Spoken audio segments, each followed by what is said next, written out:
మా చిన్నప్పుడు అంటే నేను స్కూల్లో ఎస్ఎస్సీ చదివేటప్పుడు ఆయన ఆంధ్ర ఉద్యమం ఉపన్యాసం అంటే వెంకయ్య నాయుడు. అసెంబ్లీలో ముఖ్యమంత్రులు కూడా ఆయన ముందు వచ్చి, ఆ రోజు అంజయ్ గారు లేకపోతే ఇంకొకటో ముందు రోజు వెంకయ్య నాయుడు గారు రేపేం మాట్లాడతారు అని రూమ్కి వచ్చో లేకపోతే ఇంటికి వచ్చో ముందు ఆయన ఏం మాట్లాడతారో తెలుసుకుంటారు.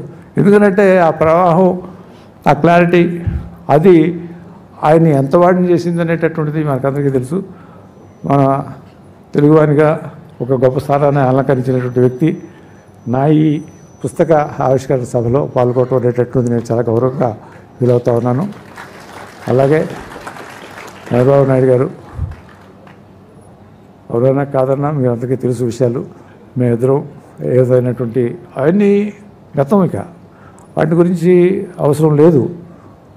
మంచి జరగాలి, మంచిగా ఉండాలి, అందరితోటి బాగుండాలి, అందరూ బాగుండాలి అని కోరుకుంటూ ఆయన చేసేటటువంటి ఆ కృషికి నేను అభినందనలు, మనస్ఫూర్తిగా సంతోషాన్ని వ్యక్తం చేస్తూ ఎటువంటి విషయాలు పెట్టుకోకూడదు అనేటటువంటిది నా యొక్క మనస్ఫూర్తిగా ఈ సందర్భంగా తెలియజేసుకుంటూ, ఇదివరకు పుస్తకంలో రాసినటువంటి విషయాలు ఉండవచ్చు, కానీ గతం అదంతా. ఇక ఇవాళ మనం దాని గురించి అవసరం లేదు అని భావిస్తూ That was a very nice.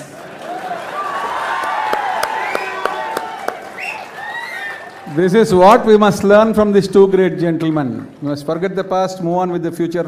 Such wonderful camaraderie between the two people. Please, all of you also do it in your life.